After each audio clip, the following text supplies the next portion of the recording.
what is happening here is self-sufficiency. Earlier this week, I was at Lytton up in Queensland and announcing the government's commitment to self-sufficiency when it comes to Australia's fuel supplies and our refining capability.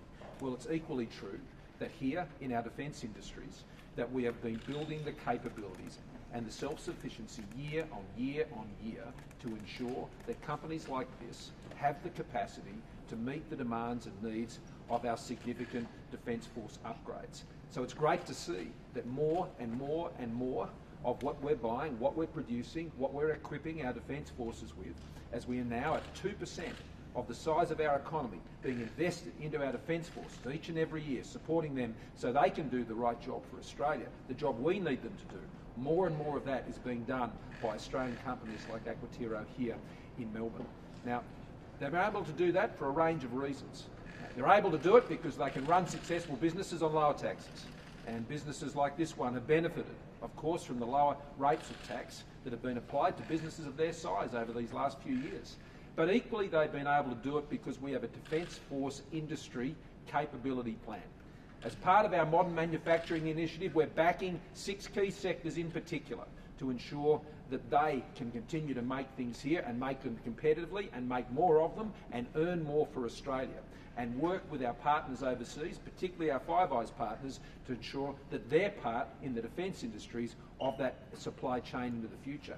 That means Australians can earn more. It means more jobs. It means more capability, and the assurance that our own men and women who are serving in our Defence Forces are increasingly kitted up with material and other supports that are made right here in Australia. But it's also about a government that understands that we do need to invest in our Defence Forces. We can't leave it to someone else. We can look to others who are part of our alliances and our partners across the region, but we can't leave it to anyone else, and we're not leaving it to anyone else.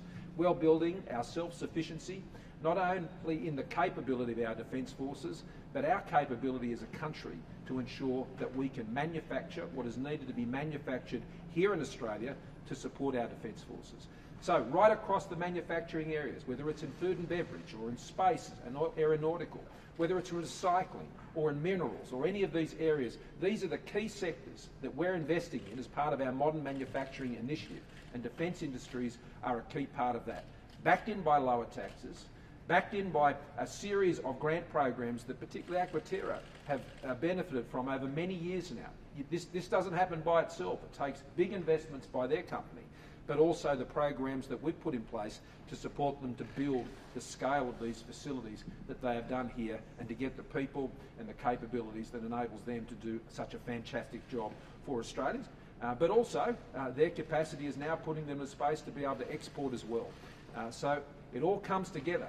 This is how you secure Australia's economic recovery. This is how it's done, by backing industries like this with lower taxes, with clear commitments into sectors like defence industry, which mean they can invest to create the jobs that we're going to need both now and into the future.